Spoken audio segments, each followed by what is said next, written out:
Hey everybody, my name's Keenan Phillips. I am on the board of directors for the Astral Tool Library, have been for a little over 3 years now. So just getting you some pictures because I know the words and the slides can be a little bit boring. That's our website homepage and showing over on the right. That's myself and co-board member Stephanie Kane, whose house I'm actually at because I'm a contractor working on it. You can see our hours there. That was during our move into our most recent space. So there's a lot more stuff in there, but just had a picture to throw in. So here's a few quick stats. We use the My Turn software and have been for pretty much the entirety of our 8 years. We've completed around 70,000 loans.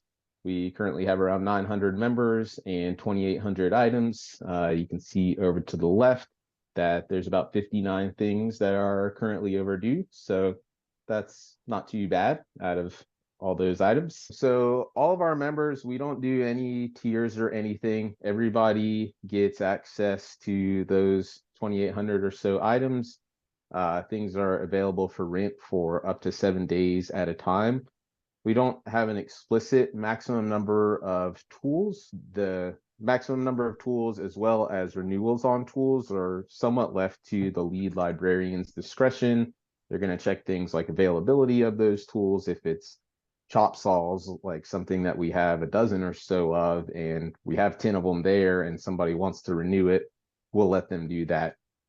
We've had a few issues with people taking out a lot of tools and then having a hard time keeping track of them and getting them all back. So it just kind of depends on if we see a big reservation of like 30, 40, 50 tools, we might kind of ask around and check in with each other, maybe look back at that member's history to see if we're concerned about that number of tools. We have some small usage fees on some items that have like really high consumable costs. So concrete saw is one example of that. They require a diamond blade that can, on a bigger saw, cost somewhere around $100.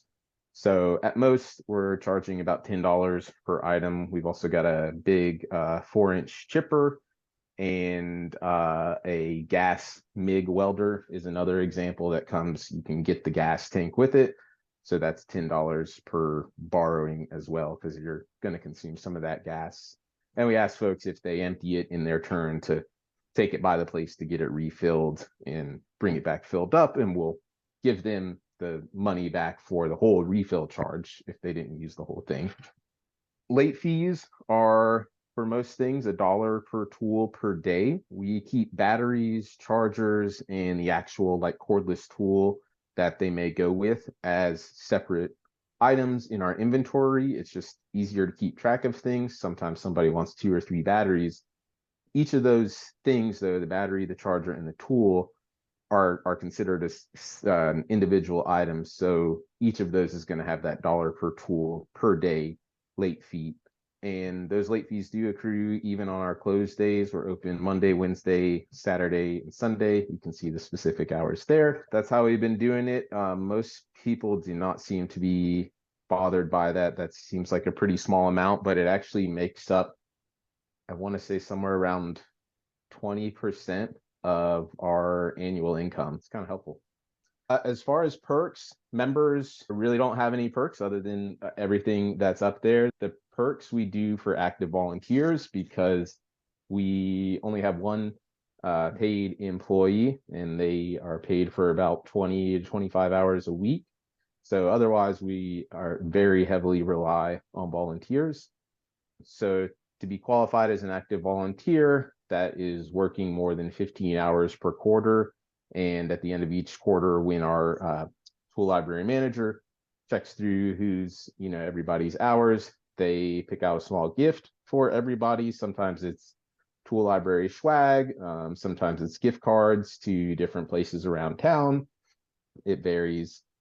They also get invited to quarterly volunteer socials and potluck events. And then probably the best thing is they get the door code and they are allowed to come in 24/7, get something. They are trained to properly check things in and out and considered to be responsible enough to, make sure they're not bringing back broken things and just throwing them in inventory and pretending like nothing happened. For us, that's, I would say, most worth prioritizing because we really, really need volunteers. This is our website homepage.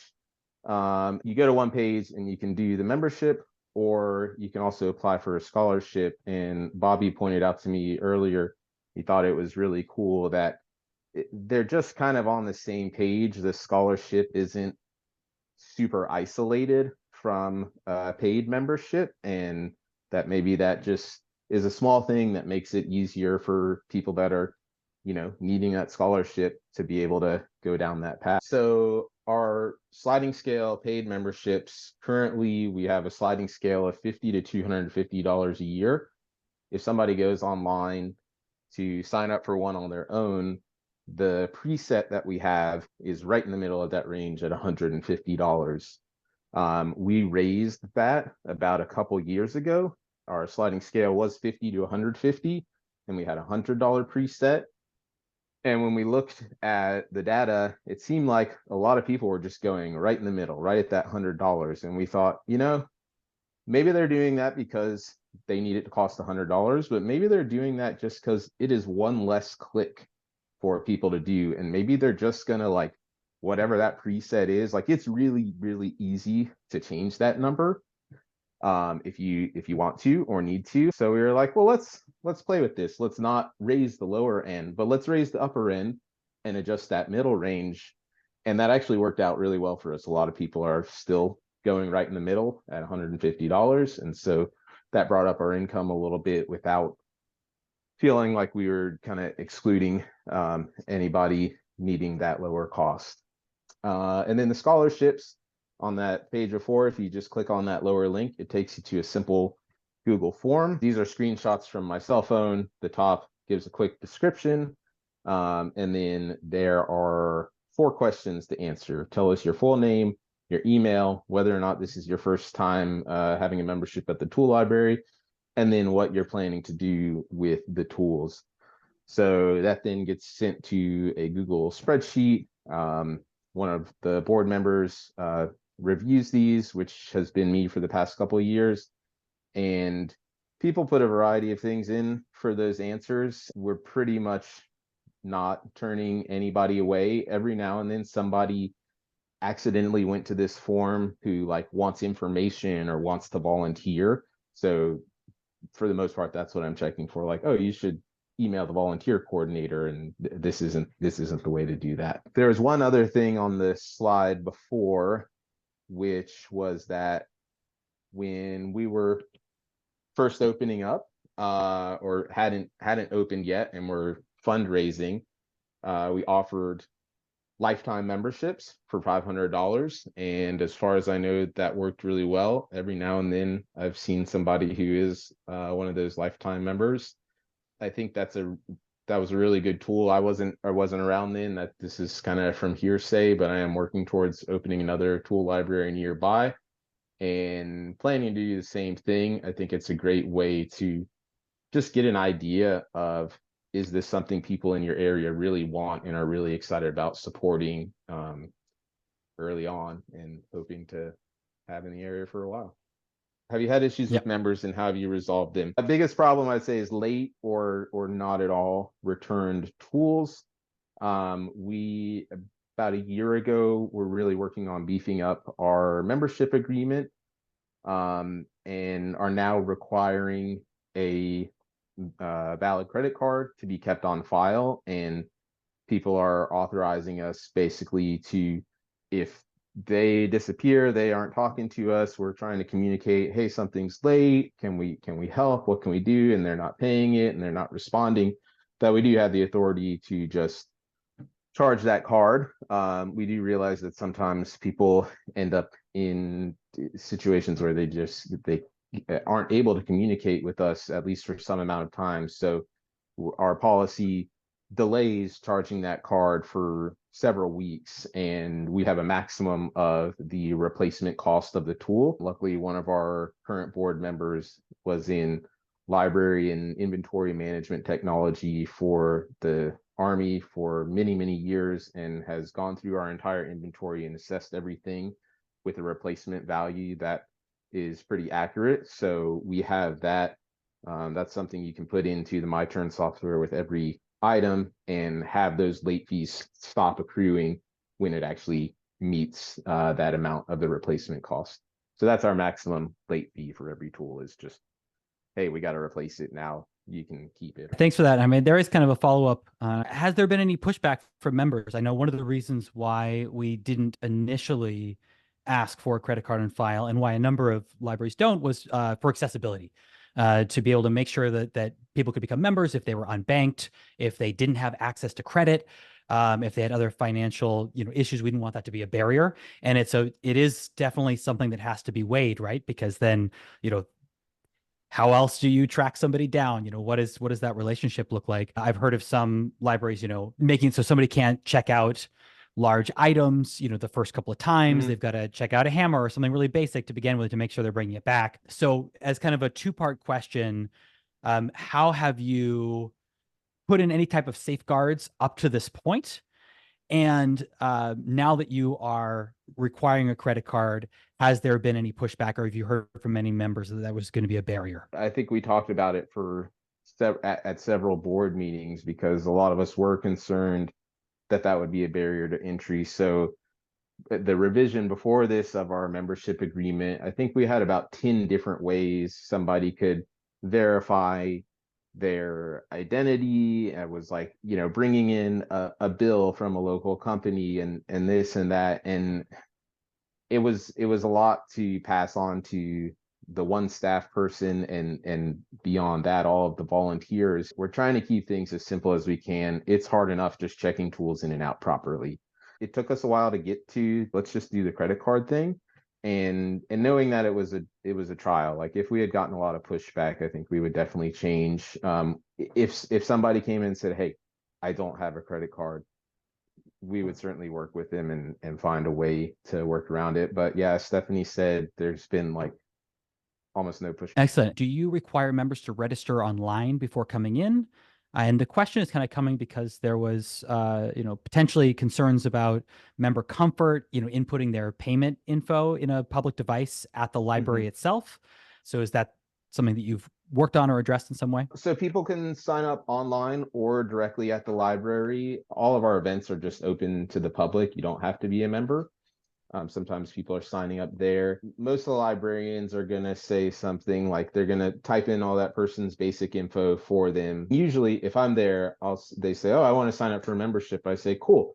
If you want, we can do it right here. I can type everything in for you. And also, you can just go to our website and you can stand there, in the corner. You can sit over there and do it. And in 10 minutes, let me know what you want to check out. But if I am manually entering something for somebody or another librarian, is they're usually going to say, hey, it's 50 to 250 suggested donation per year. A lot of people go right in the middle at 150, like, no judgment. What's good for you? What works for you? Our culture at the tool library and the way that we all know it just amazingly keeps working, and there's not a lot of big pressure to like, oh, get that $250 if you can. That passes on to that member, and they really feel at ease just saying whatever works for them. There was a question here. One, would you be willing to share the valuation sheet that you've created with other libraries? It seems like there's some other existing libraries that are represented on the collab today that would be interested in potentially seeing that, and so they wouldn't have to recreate the wheel. Yeah, I think we could. And then another question was around commercial use of items. Do you allow people to use and borrow tools for commercial use for their business, or have you considered creating a membership level for professionals? That's something we're a little bit loose on still. I mean, if somebody says, hey, I've got a big construction company and I'm gonna borrow this once a month, we'd probably be like, you should like consider, maybe borrow it once to see if it's a tool that's really helpful and valuable. But if you're a business, like, you should probably find a way to afford it with your business. But I mean, for the most part, it's stuff we're still having conversation about, but we want these tools to get used. We dislike the culture of buying something, using it once, and then it going to the landfill. So our shelves being kind of towards the side of empty is a good thing. The Mhm. tools are getting used. I'll actually just say, one of the things that I actually do really appreciate about tool library specifically is that they can be used for professional development, right? They can Hmm. lower the barrier of entry to get into a trade. And Absolutely. so people don't have to take out as much debt before starting a business, doing yard work or doing carpentry or doing plumbing or any of these things. And they can utilize a tool library to access those materials, to build up a business, to then be able to get the capital necessary to be able to invest in their own materials rather than going into debt, oftentimes at very high interest levels. And so there can be a major benefit to attracting people that are new to the trades, that may not otherwise have financial access. And that was one of the ethics that we brought into the development of the Asphalt tool library initially as one of our kind of three core tenets. One, supporting that kind of professional development and business work. Two, around the environmental impact. And three, around just the access to goods in general and reducing the financial barrier to all kinds of materials. So thank you so much, Keenan.